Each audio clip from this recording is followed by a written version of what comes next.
Good morning, ladies and gentlemen. Thank you for coming. I'd like to speak to you today about an ongoing fraud investigation which has resulted in several arrests to my right, as well as to appeal to members of our public and business community for further information. Between August 2012 and July 2013, members of Toronto Police's 42 Division Unit arrested and charged 25 people in connection with a multi-million-dollar loan fraud and money laundering investigation. This investigation has determined that between March 2011 and October 2012, several people participated in an organized scheme to defraud banks, private lenders, and other financial institutions in the Greater Toronto Area and launder the proceeds. The scheme involved the creation of several shell companies, which were then used to apply for credit from a targeted lender. As a course of the frauds, the participants produced and utilized large amounts of fraudulent documentation and records, systematically deceived and manipulated third parties, impersonated legitimate accountants in the Greater Toronto Area, and staged and passed off the buildings and equipment of other legitimate businesses as those belonging to a shell company. In incidents in which money was successfully obtained, this money was laundered both locally and internationally to the benefit of the scheme's participants. We are currently aware of 15 incidents of fraud and attempted fraud, but believe there may be further incidents and more victims. We would like to speak with any people or businesses who have information, and particularly with those who have received credit applications or financial documentation involving the following shell companies. Number 1, Omnium Financial Group, which was located at 70 Silton Road in Woodbridge. Number 2, Yorkshire Capital, which was located at 8481 Keele Street in Vaughan. Number 3, a Crown Molding Company located at 4 Racine Road in Toronto. Names for this shell company included Creative Crown Molding, Creative Custom Molding, Colonial Crown Molding, and Canadian Crown Molding. 4, a millwork and/or cabinetry company located at 6150 Orden Drive in Mississauga. Names for this shell company included Vintage Custom Millwork, Vintage Architectural Millwork, Vintage Millwork, Vertex Millwork, and Apex Millwork. Number 5, a printing company located at 731 Millway Avenue in Vaughan. Names for this shell company included Insignia Print Group and ProView Print Group. Number 6, a machining company located at 2080 Steeles Avenue East in Brampton. Names for this shell company included Matrix Machining and Tooling.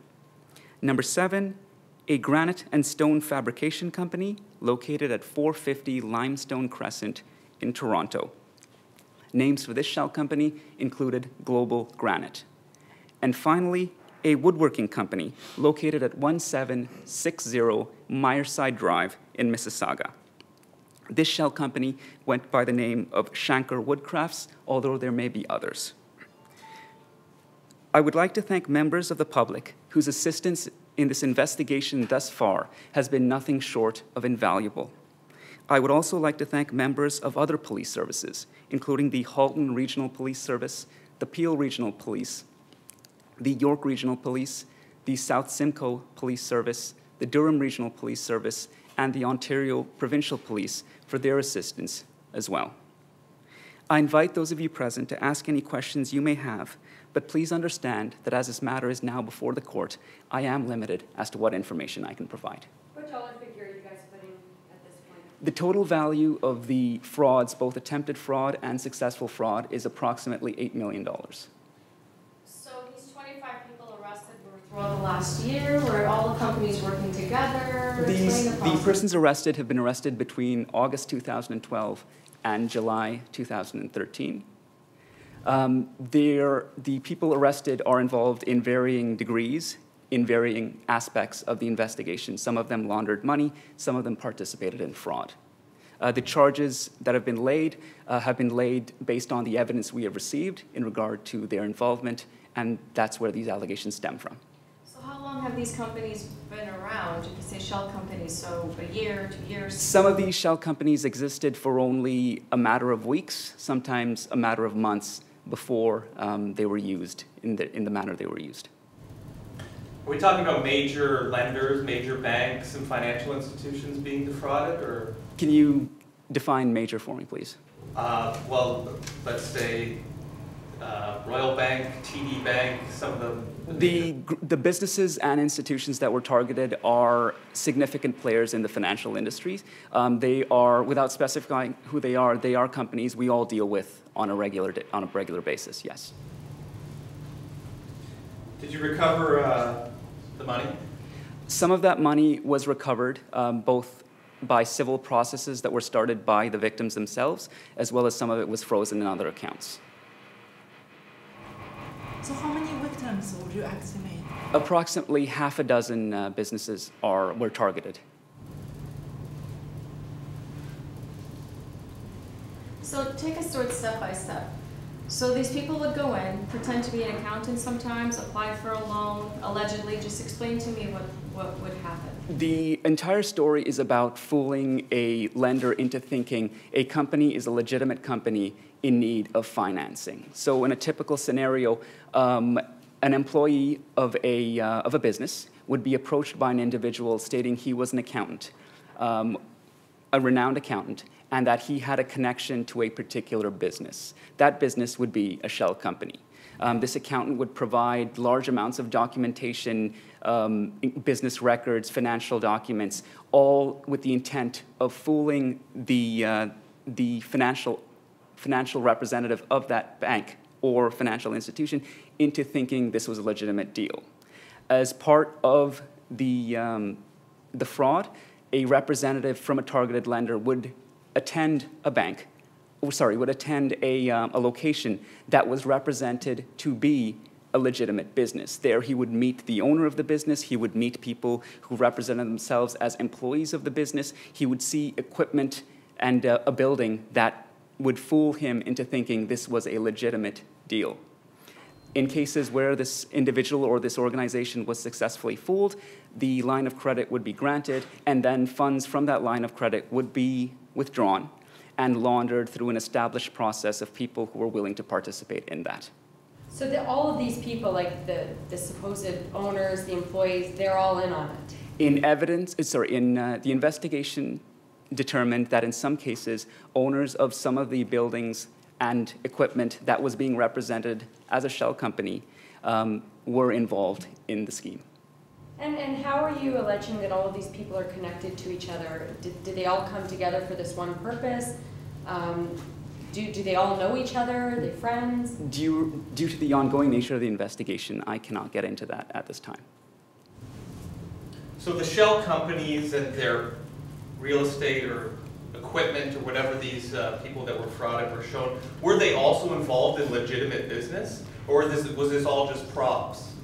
The legitimate businesses whose buildings and equipment were used as part of the stage are legitimate businesses as far as the investigation is concerned. So how were you made aware of it? How did police come to know about this? The investigation started with a single complaint made by a victim business.